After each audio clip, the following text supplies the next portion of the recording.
अस्सलामुअलैकुम नाज़रीन, क्या हाल चाल हैं? ठीक ठाक हो? खैरियत है? मैं हूं आपका होस्ट सजाद हुसैन शाह। मैं शॉर्ट स्टोरी में आपके लिए बहुत अच्छे रिश्ते लेके आता हूं और हर स्टोरी के अंदर एक रिश्ता होगा, ठीक है? तो नाज़रीन, आज मैं जो आपके साथ रिश्ता अनाउंसमेंट कर रहा हूं, सबसे पहले बात यह है कि हमारा जो अदारा है बिल्कुल फ्री में रिश्ते कराता है, फ़ीस बिल्कुल कराता है।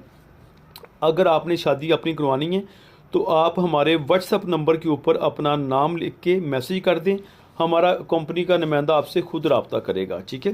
तो चलते हैं आज के रिश्ते की तरफ। पहला रिश्ता है मेरे पास लड़की का। लड़की की उम्र जो है वो 23 साल है। तलीम इसकी FA है, हाफ़िज़ कुरान भी है।